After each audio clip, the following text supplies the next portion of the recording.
Hi hello ನಮಸ್ತೆ, welcome back to my YouTube channel. So ಇವತ್ತಿನ ಒಂದು ಸ್ಪೆಷಲ್ ಏನಂತ ಹೇಳಿದ್ರೆ, ಇನ್ನೇನು ಅವರೆಕಾಳು ಸೀಸನ್ನು ಎಲ್ಲ ಕಡೆಯೂ ಇದೆ. ಸೊ ಹಾಗಾಗಿ ನಾನು ಅವರೆಕಾಳು ಉಪ್ಪಿಟ್ಟನ್ನ ಯಾವ ರೀತಿ ಮಾಡೋದು ಅಂತೇಳಿ ತಿಳಿಸ್ಕೊಡ್ತಾ ಇದ್ದೀನಿ. ಇವತ್ತಿನ ಸ್ಪೆಷಲ್ ಅದೇ. ಅವರೆಕಾಳಿನ ಜೊತೆಗೆ ಮತ್ತಿನ್ನೇನೇನು ನಾನು ಹಾಕಿಬಿಟ್ಟು ಅವರೆಕಾಳು ಉಪ್ಪಿಟ್ಟನ್ನ ಒಂಥರ ಸ್ಪೆಷಲ್ ಟೇಸ್ಟ್ನೊಂದಿಗೆ ಯಾವ ರೀತಿ ಮಾಡೋದು ಅಂತೇಳಿ ನೋಡೋಣ ಬನ್ನಿ. Welcome back to my YouTube channel. ಮೊದಲಿಗೆ ಏನೇನು ಬೇಕು ಅಂತೇಳಿ ನೋಡೋಣ.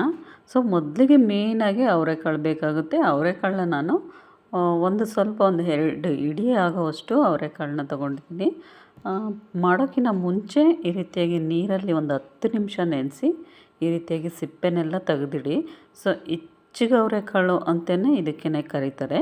ಇಚ್ಚಿಗೆ ಅವರೆಕಾಳು ಉಪ್ಪಿಟ್ಟು ಅಂತಲೂ ಕೂಡ ಕರೀತಾರೆ. ಈ ರೀತಿಯಾಗಿ ಸಿಪ್ಪೆನೆಲ್ಲ ಬಿಡಿಸಿ ಇಟ್ಕೊಳ್ಳಿ.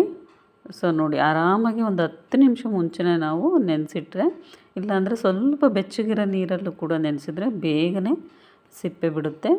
ಸೊ ಇವಾಗ 1 ಕಪ್ ಆಗೋಷ್ಟು ನಾನು ರವೆ ತೊಗೊಂಡಿದ್ದೀನಿ. ಹಾಗೆ ಕರಿಬೇವು, ಹಸಿಮೆಣಸಿಗೆ 1-2, ಆಮೇಲೆ ಕ್ಯಾರೆಟು, ಬೀನ್ಸು, ಆಲೂಗಡ್ಡೆ, ಈರುಳ್ಳಿ ಮತ್ತು ಟೊಮೊಟೊ, ಈ 2 ಈರುಳ್ಳಿ ತೊಗೊಂಡಿದ್ದೀನಿ. ಒಂದು ಚಿಕ್ಕದಾಗಿರೋ ಟೊಮೊಟೊನ ತೊಗೊಂಡಿದ್ದೀನಿ. ಹಾಗೆಯೇ ನೋಡಿ, ಕಾಳನ್ನೆಲ್ಲ ಈ ರೀತಿಯಾಗಿ ಸಿಪ್ಪೆ ಬಿಡಿಸಿ ಎತ್ತಿಟ್ಟಿದ್ದೀನಿ. ಅದ್ರ ಜೊತೆಗೆ ಸಬ್ಸಿಗೆ ಸೊಪ್ಪನ್ನ ಹಾಕಿ ಉಪ್ಪಿಟ್ಟಿಗೆ ಬಹಳ ರುಚಿಯಾಗುತ್ತೆ.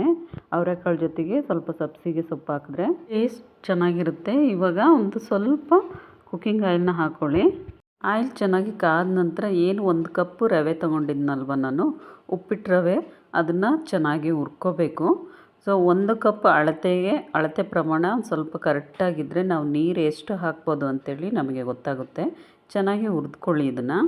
ನೋಡಿ, ಈ ಥರ ಒಂದು ಕೆಂಪಗೆ ಸ್ವಲ್ಪ ಆಗೋವರೆಗೂ ಹುರಿದ್ರೆ ಸಾಕಾಗುತ್ತೆ. ಸೊ ಇದು ಇವಾಗ ಆಗಿದೆ. ಇವಾಗ ಇದನ್ನು ತೆಗೆದು ಸೈಡಿಗೆ ಇಡ್ತೀನಿ. ಇದಾದಮೇಲೆ ಅದೇ ಒಂದು ಬಾಣಲಿಗೆ ಒಗ್ಗರಣೆಗೆ ಎಷ್ಟು ಬೇಕಷ್ಟು ನೋಡಿಕೊಂಡು ಆಯಿಲ್ ಹಾಕ್ಕೊಳ್ಳಿ. ಉಪ್ಪಿಟ್ಟಿಗೆ ಸ್ವಲ್ಪ ಆಯಿಲ್ ಜಾಸ್ತಿ ಇದ್ದರೆ ಟೇಸ್ಟ್ ಚೆನ್ನಾಗಿರುತ್ತೆ. ಸೊ ಕಾದ ನಂತರ ಸಾಸಿವೆ, ಜೀರಿಗೆ, ಕರಿಬೇವು, ಹಸಿಮೆಣಸಿಕಾಯನ್ನ ಹಾಕಿ ಈ ರೀತಿಯಾಗಿ ಫ್ರೈ ಮಾಡ್ಕೊಳ್ಳಿ. 2 ಈರುಳ್ಳಿನ ನಾನು ಕಟ್ ಮಾಡಿ ಹಾಕಿದ್ದೀನಿ. ಸೊ ಇದನ್ನು ಕೂಡ ಚೆನ್ನಾಗಿ ಫ್ರೈ ಮಾಡ್ಕೊಳ್ಳಿ. ಸೊ 1 ಬೈ 1 ನಾವು ಹಾಕೋದ್ರಿಂದ ಚೆನ್ನಾಗಿರುತ್ತೆ. ಸೊ ನಂತರ ಇದಕ್ಕೆ ನಾನು ಕಟ್ ಮಾಡಿಟ್ಟಿರೋಂಥ ಟೊಮೊಟೊನೂ ಕೂಡ ಹಾಕಿ ಫ್ರೈ ಮಾಡ್ಕೊಳ್ಳಿ. ಸೊ ಫಸ್ಟಿಗೆ ಹಸಿಮೆಣ್ಸಿಕಾಯಿ ಹಾಕಿ ಫ್ರೈ ಮಾಡೋದ್ರಿಂದ ಹಸಿಮೆಣ್ಸಿಕಾಯಲ್ಲಿರೋಂತಹ ಖಾರನೆಲ್ಲ ಆಯಿಲಲ್ಲಿ ಬಿಟ್ಕೊಳ್ಳುತ್ತೆ. ಸೊ ಟೇಸ್ಟ್ ಕೂಡ ಚೆನ್ನಾಗಿರುತ್ತೆ. ಸೊ ಹಾಗಾಗಿ ಇದೆಲ್ಲದನ್ನೂ ಕೂಡ ಈ ರೀತಿಯಾಗಿ ಫ್ರೈ ಮಾಡಿ. ಇದಾದಮೇಲೆ ಕ್ಯಾರೆಟು, ಬೀನ್ಸು, ಆಲೂಗಡ್ಡೆನೂ ಹಾಕಿ ನಂತರ ಹೆಚ್ಚಿಗಿಟ್ಟಿರೋಂತಹ ಅವರೆಕಾಳನ್ನು ಕೂಡ ಹಾಕಿ ಚೆನ್ನಾಗಿ ಫ್ರೈ ಮಾಡ್ಕೊಳ್ಳಿ. ಸೊ ಅವರೆಕಾಳು ಸಿಪ್ಪೆನ ತೆಗ್ದಿರೋದ್ರಿಂದ ಅವರೆಕಾಳು ಉಪ್ಪಿಟ್ಟು ಬಹಳ ಚೆನ್ನಾಗಿರುತ್ತೆ. ಹಾಗೆ ಹಾಕಿದ್ರೆ ಅಷ್ಟೇನು ಚೆನ್ನಾಗಿರೋದಿಲ್ಲ. ಈ ರೀತಿ ಸಿಪ್ಪೆ ತೆಗೆದುಬಿಟ್ಟು ಹಾಕಿ ನಂತರ 1 ಇಡೀ ಆಗೋವಷ್ಟು ಸಬ್ಸಿಗೆ ಸೊಪ್ಪನ್ನ ಕಟ್ ಮಾಡಿ ಹಾಕ್ತಾಯಿದ್ದೀನಿ. ಸೊ ಇದನ್ನು ಕೂಡ ಈ ರೀತಿಯಾಗಿ ಫ್ರೈ ಮಾಡ್ಕೊಳ್ಳಿ. ಸಬ್ಸಿಗೆ ಸೊಪ್ಪಲ್ಲಿರೋಂತಹ ಫ್ಲೇವರು ಭಾಳ ಚೆನ್ನಾಗಿರುತ್ತೆ ಉಪ್ಪಿಟ್ಟಿಗೆ. ಸೊ ಹಾಕಿ ನೋಡಿ, ಅವರೆಕಾಳು ಜೊತೆಗೆ ಇದೊಂಥರ ಚೆನ್ನಾಗಿರುತ್ತೆ ಕಾಂಬಿನೇಷನ್ನು. ನಂತರ ರುಚಿಗೆ ಎಷ್ಟು ಬೇಕಷ್ಟು ಉಪ್ಪನ್ನ ಹಾಕ್ತಾಯಿದ್ದೀನಿ. ಉಪ್ಪನ್ನ ಹಾಕಿಬಿಟ್ಟು ಈ ರೀತಿಯಾಗಿ ಮಿಕ್ಸ್ ಮಾಡಿ ಇದೆಲ್ಲದನ್ನೂ ಕೂಡ ಬಹಳನೇ ರುಚಿಯಾಗಿರುತ್ತೆ. ನೀವು ಕೂಡ ಇದನ್ನು ಮನೇಲಿ ಟ್ರೈ ಮಾಡಿ ನೋಡಿ. ಈ ಒಂದು ಸೀಸನಲ್ಲಿ ಅವರೆಕಾಳನ್ನ ತಂದು ಈ ರೀತಿ ಮಾಡ್ಕೊಳ್ಳಿ. ಆಮೇಲೆ ಒಂದು 10 ನಿಮಿಷ ಇದನ್ನು ಈ ರೀತಿ ಮುಚ್ಚಿಬಿಟ್ಟು ಇಡ್ತಾಯಿದ್ದೀನಿ. ಸೊ ಚೆನ್ನಾಗಿ ಬೇಯಲಿ ಅನ್ನೋದಕ್ಕೋಸ್ಕರ. ಸೊ ನಂತರ ಓಪನ್ ಮಾಡಿ ಚೆನ್ನಾಗಿ ಮಿಕ್ಸ್ ಮಾಡ್ಕೊಳ್ಳಿ ಹೀಗೊಮ್ಮೆ. ಸೊ ಚೆನ್ನಾಗಿರುತ್ತೆ. ಇದೇ ಒಂದು ಪ್ರೊಸೀಜರಲ್ಲಿ ಮಾಡಿ ನೋಡಿ, ಉಪ್ಪಿಟ್ಟು ಬಹಳನೇ ರುಚಿಯಾಗಿರುತ್ತೆ.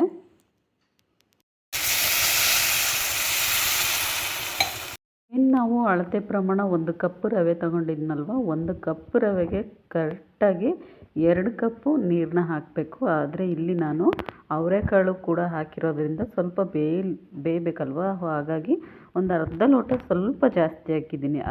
ಅಂದರೆ 2/4 ಲೋಟನ ನೀರನ್ನ ಹಾಕಿಬಿಟ್ಟು ಈ ರೀತಿಯಾಗಿ ಮಿಕ್ಸ್ ಮಾಡ್ತಾಯಿದ್ದೀನಿ. ಇದು ಚೆನ್ನಾಗಿ ಕುದಿ ಬರ್ರಿ. ಸೊ ಕಾಳು ಕೂಡ ಚೆನ್ನಾಗಿ ಬೆಂದಿರಬೇಕು. ಅಲ್ಲಿವರೆಗೂ ಸ್ವಲ್ಪ ಮುಚ್ಚಿ ಇಡ್ತಾಯಿದ್ದೀನಿ.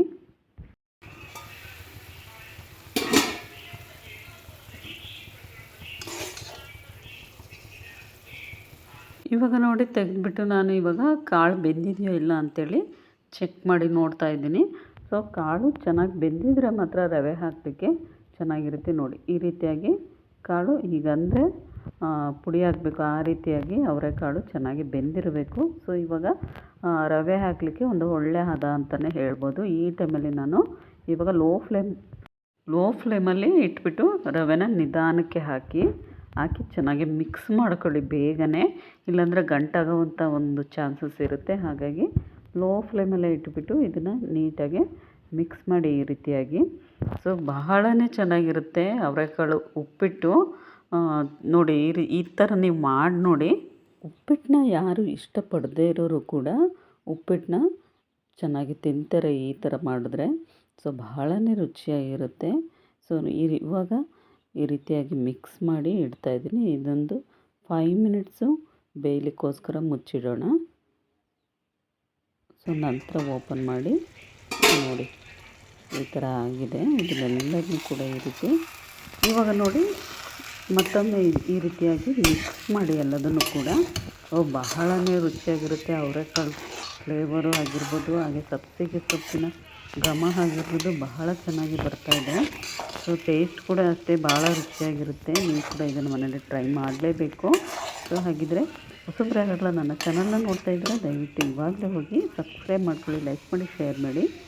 ಸೊ ಮತ್ತೆ 2 ಮಿನಿಟ್ಸ್ ಇದನ್ನು ಮುಚ್ಚಿಡ್ತಾ ಇದ್ದೀನಿ. ಸೊ ಇವಾಗ ನೋಡಿ ಫೈನಲಾಗಿ ಎಷ್ಟು ಚೆನ್ನಾಗಿ ಹರಳ್ಕೊಂಡಿದೆ ಉಪ್ಪಿಟ್ಟು. ಬಹಳನೇ ರುಚಿಯಾಗಿರುತ್ತೆ ಅವರೆಕಾಳು ಉಪ್ಪಿಟ್ಟು.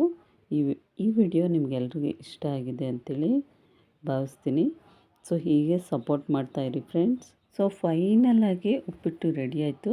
ಸೊ ಸ್ಪೆಷಲ್ಲಾಗಿರುತ್ತೆ, ಟೇಸ್ಟ್ ಕೂಡ ಅಷ್ಟೇ ಬಹಳ ರುಚಿಯಾಗಿರುತ್ತೆ. ಸೊ ನೋಡಿ ಇವಾಗ ಟೇಸ್ಟ್ ಮಾಡಿ ನೋಡ್ತೀನಿ. ಭಾಳ ಚೆನ್ನಾಗಿದೆ. ಸೊ ಹಾಗಿದ್ದರೆ ಇವಾಗಲೇ ಹೋಗಿ ಅವರೆಕಾಳನ್ನ ತಂದು ಉಪ್ಪಿಟ್ಟು ಮಾಡ್ಕೊಳ್ಳಿ ಈ ರೀತಿಯಾಗಿ.